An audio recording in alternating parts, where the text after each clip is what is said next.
Well, a capital crime finishes in 1953. Yeah. The next book, which is called A Willing Victim, at least I hope it will still be called A Willing Victim by the time it comes out. I quite like the title. I'm not normally good at titles, but that one I was quite proud of. That's set in 1956, which was quite deliberately chosen as a year because 1956 was not a reassuring time to live. In January, John Foster Dulles, the American Secretary of State, had given a brinkmanship speech, which he was basically saying, right, kids, we're going to play chicken with the USSR over nuclear weapons. And of course, for Europeans who are right between Russia and America, it was a very scary place to be. And they've been doing a lot of atomic testing. So there was this threat that the world might end. There was also, at the end of the year, Suez. And the book is sent against the background of that. And Suez is when I think most people in Britain really realised they weren't a world power anymore.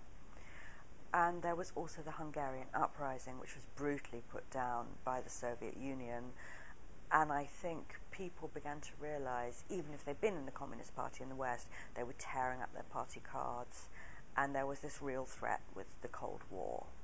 And everything was suddenly very polarised and very frightening. And the book is set against that background.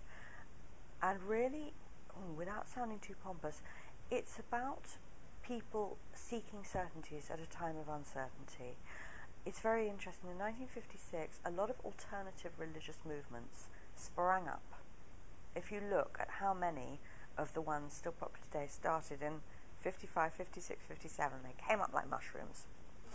And it's really all about finding new certainties and new ways of belief and how this can go horribly wrong.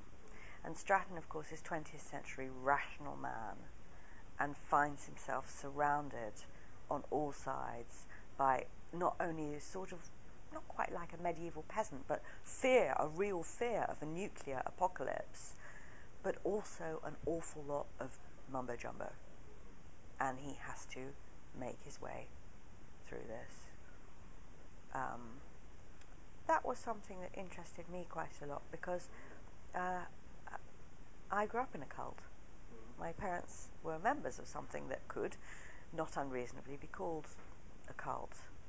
And what has always interested me about them is if you join a religion or something like that as a grown-up person, you have questions and you join because you feel the organisation is answering your questions.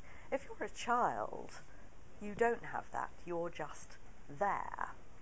And you have to make, in a way, the reverse journey of starting inside and going out into the world.